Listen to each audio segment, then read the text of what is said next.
This is a mezcal. This is not a regular everyday mezcal. This is something else that I'm going to tell you about. This is ancestral. There are three types of mezcal. Three. There's ancestral, which a lot of people don't drink, and a lot of people have never tried. And then there's artisanal, which is sort of in the middle. And then there's a modern method, which is just called mezcal.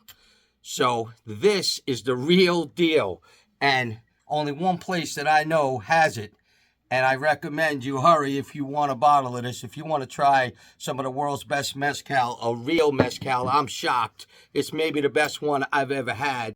Espadín y Sierra Negra de Cuero, and it's 48.3 ABV. Let me tell you about this. So there's the three types of mezcal, all right?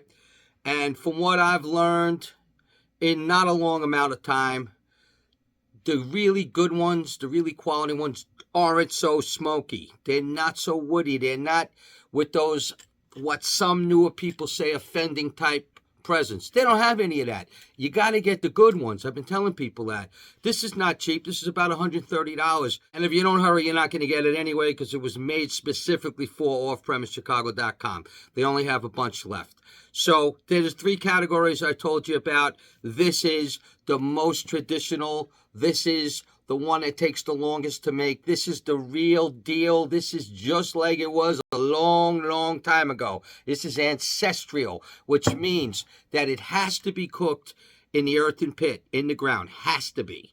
Then also, it has to be mashed, okay? It has to be mashed by hand with wooden mallets or a mule-drawn tahona.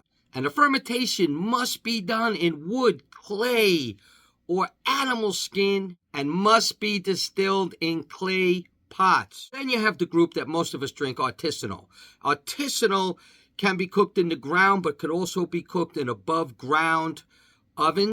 And they pay homage to the traditional ways, the handmade ways, but they can also use the technological advances and tools of today. So, you know, they can use the oven and they can macerate with grinders, shredders.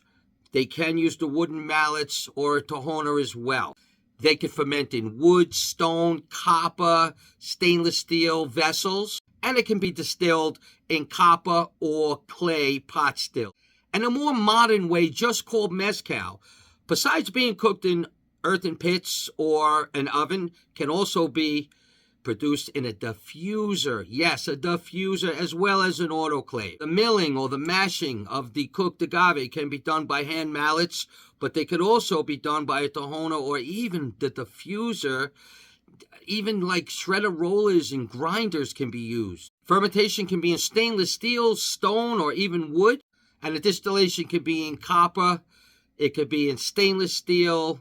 It could even be in column stills, which is continuous distillation. And this is one of the first batches brought in by the young mezcalero, Reynaldo Alejandro. He did it in underground conical ovens, which is the earthen pit, with oak as firewood. He cooked this with only 7 piñas of espadín, which is angustifolia, and only 2 piñas of Sierra Negra, which is Americana maguey. So they used the hand mallets to crush it, and then the mash was put into 3 rawhide fermenters for up to 5 days. They used animal skin to ferment in.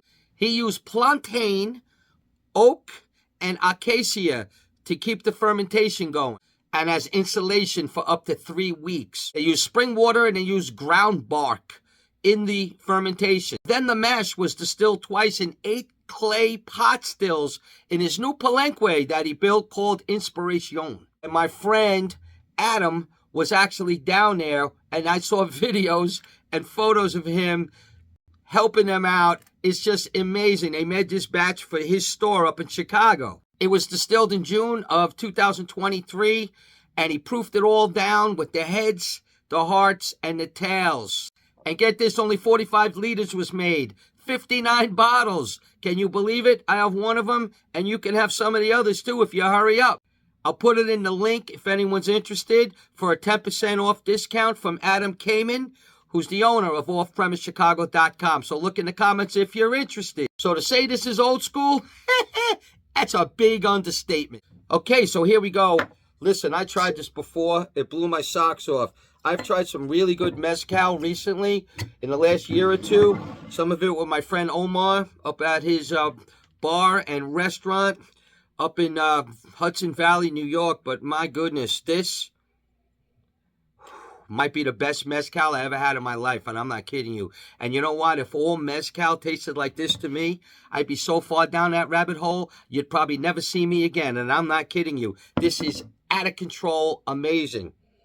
It doesn't even, it's different from any mezcal I've ever had. If you had the chance to experience this, you'd flip out.